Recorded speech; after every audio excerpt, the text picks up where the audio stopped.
Iitlog siguro to mga idol.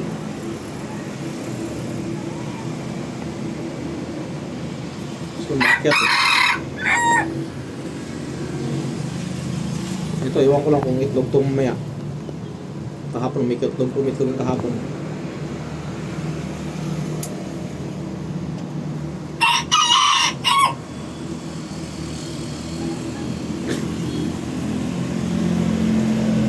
Apat na sana itlog to mga idol, oh. Nadali lang ng daga kasi kung sa saan may itlog eh. Kung dito sa baba, doon sa ilalim. Yang itlog dito, hinalo ko doon sa itlog no. Kasi yun kasi talagang kumbaga sa Bisaya pa, magtultul siya pugaran ba? Kung sa Tagalog ng pugaran.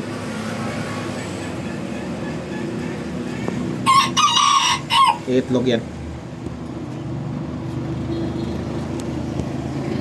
Kala ko napakalaki eh.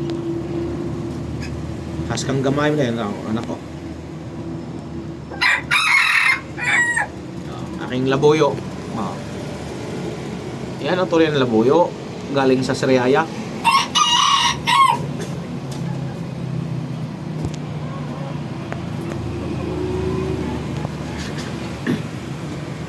Mukhang sabay na mag-itlog itong mga to ah. Pero isa lang palilimlimin ko dyan yung puti. Kasi ano siya eh,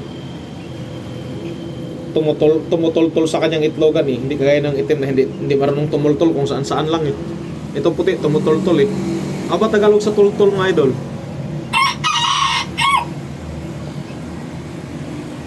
Ano? Oh.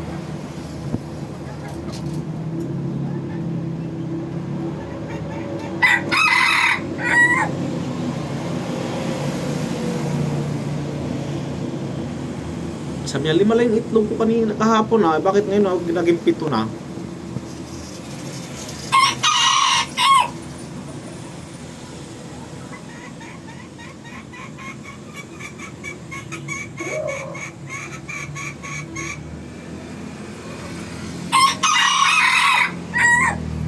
Mamaya aakitin ko yung mamaya mga idol. Babala ko, may ginagawa ko doon eh. May pinapakisoy yung bus ko eh.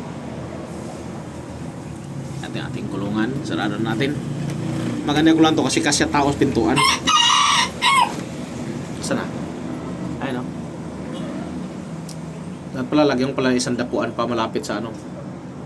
Pero alam na niya yan kasi kahapon nag-itlog din kahapon.